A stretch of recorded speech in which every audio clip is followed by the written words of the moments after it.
안녕하세요. 정혜래 가업승계 소장 정선입니다. 회사 키워서 남주는 3가지 방법이라는 주제로 오늘 영상을 준비했는데요. 회사 키워서 남주면 안 되겠죠. 거꾸로 이렇게 하지 않으면 회사를 잘 성장시켜서 자녀나 또 상장, 또 매각 등을 할 수 있습니다. 다음 3가지의 경우에 내 회사지만 결국 내 회사가 아니게 되는 일이 발생을 하게 됩니다. 첫 번째는 차명주주, 두 번째는 가지급금, 세 번째는 잉여금입니다. 차명주주나 가지급금은 좀 어느 정도 감이 오시죠. 그런데 잉여금이 많은데 왜 내 회사를 남을 줘야 되지?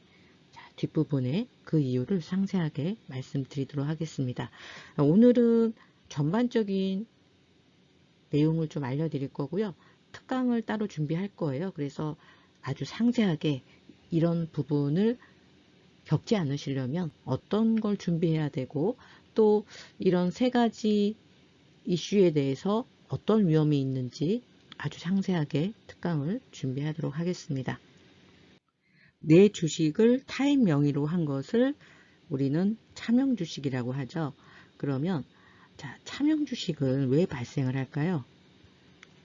과거에는 이 차명주식이 부득이하게 생길 수밖에 없었던 시절이 있었죠. 법인을 설립하려면 설립을 하는 주주를 발기인이라고 하는데 이 발기인 요건이 7명, 3명 이렇게 법으로 규제를 한 적이 있었어요. 이런 경우에는 법인 설립을 할 때 부득이 3명, 7명의 주주를 추가로 넣어야 되는데 실제 투자는 하지 않으니까 그냥 이름만 빌려서 법인을 설립을 했습니다. 이때 발생한 게 바로 차명 주식이죠. 내 주식인데 명의만 다른 사람 명의로 한 거예요. 그런데 이런 주식들이 회사가 성장을 하게 되면 처음에 자본금 5천만 원짜리 회사가 50억이 될 수도 있고 500억이 될 수가 있죠. 자, 이런 경우에 내가 10%를 차명을 했다면 이때는 500만 원이었어요. 그런데 회사가 성장을 해가면서 500만 원이 아니라 50억이 될 수도 있다는 거죠. 현재 이런 차명 주식 때문에 의뢰하는 상담들이 많이 있는데 문제는 대표님이 갖고 오고 싶어도 또 차명 주주가 제발 갖고 가라고 해도 못 가져오는 경우가 있어요. 자, 왜 그럴까요? 첫 번째는 차명 주주가 주식을 가져가세요 라고 해서 대표님이 그래 그러면 차명이니까 다시 원상태로 돌려야 되잖아요. 신탁을 해지합니다. 차명이라는 거는 내 주식을 맡긴 거거든요. 대표님은 개념을 잘 모르시더라고요. 맡겼다고 생각을 안 하세요. 그런데 이름을 빌렸으면 내 주식을 신탁한 걸로 봅니다. 그러면 우리는 신탁을 어떻게 해야 돼요? 해지를 해야 되죠. 자, 신탁을 해지하고 그 주식을 다시 찾아오면 됩니다. 그런데 여기에서 문제가 있어요. 바로 세금입니다. 자, 첫 번째는 일단은 차명 주주가 적극적으로 본인 게 아니라는 거를 증명을 해줘야 되고요. 두 번째는 차명이라는 거를 국세청으로부터 인정을 받아야 돼요. 그런데 이 인정받기가 쉽지만은 않습니다. 왜냐하면 차명주식이라는 거를 인정을 하려면 국세청 쪽에서도 금융자료라든가 여러 가지 자료들이 있어야지 이거를 차명으로 인정을 해줄 수가 있겠죠. 실제로 차명이 아닌데 차명인 것처럼 하고 세금을 줄이려는 분들도 있기 때문에 정확한 서류를 요청을 합니다. 자, 그래서 첫 번째 관문 통과가 됐어요. 뭐냐? 차명주주가 인정. 네. 차명주주가 이거 내 거 아니에요 하고 인정을 했어요. 자, 이게 첫 번째 관문입니다. 그 다음에 두 번째 국세청에서도 인정. 이거 자료들 뭐 금융자료나 이런 거 여러 가지 자료를 보니까 차명이 맞네 라고 해서 인정. 자, 그러면 해피한가요? 다 끝났나요? 그렇지 않다는 거죠. 국세청에서 차명으로 인정을 했다는 게 세금이 없다는 게 아닙니다. 네. 인정을 하게 되면 그 다음에는 이제 세금을 내게 돼요. 자, 이 세금은 신탁을 했을 때 증여를 한 걸로 봅니다. 그래서 증여세를 내야 돼요.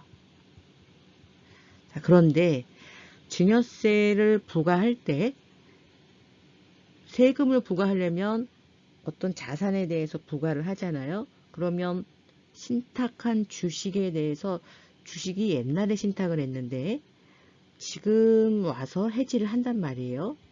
제가 2000년에 신탁을 했다고 보고 지금 2021년이에요. 자, 그러면 21년이라는 세월이 지나갔습니다. 자, 이런 경우에는 2000년도에 신탁을 하셨다고 하면 이미 20년을 지났기 때문에 상증세법상 증여세를 내니까 상증세법에서 봐야겠죠.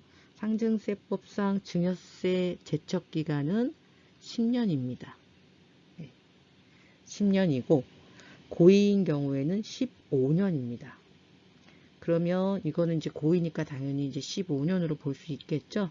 그리고 우리가 증여세 같은 경우는 신고 기간이 3개월이죠. 그래서 15년 3개월이 경과가 됐다면 세금은 있는데 부과를 못하는 거예요. 부과할 수 있는 기간이 지났으니까. 자, 이런 경우는 세금이 없겠죠. 그런데 2000년도에 신탁한 건 맞는데 우리가 2010년도에 증자를 한번 했어요. 증자.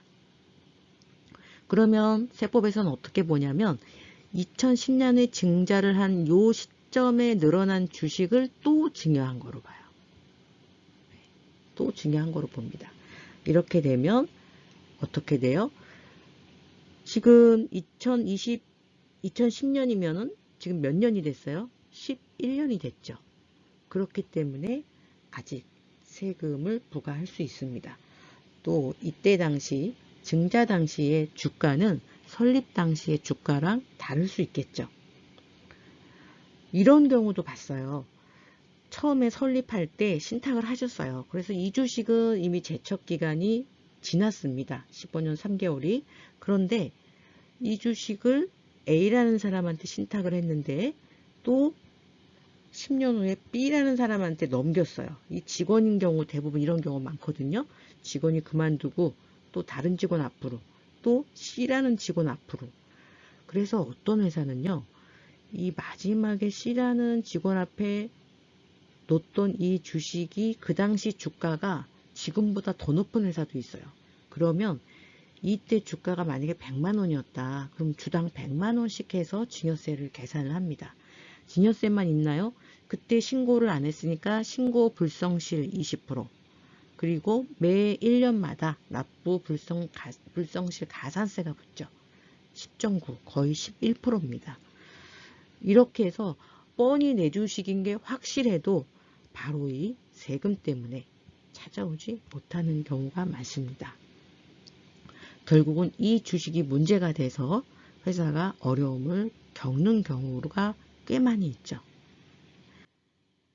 오늘 영상 도움이 되셨다면 좋아요와 구독 그리고 알람 설정을 해 놓으시면 다음 영상 빠르게 보실 수 있습니다.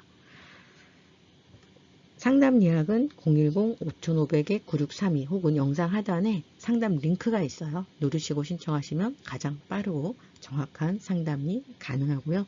정일의 가업승계 연구소에는 저와 같은 프로젝트 매니저, 또 전략세무사들, 변호사들, 법무사들, 많은 전문가들이 대표님의 승계를 위해서 최선을 다하고 있습니다. 감사합니다.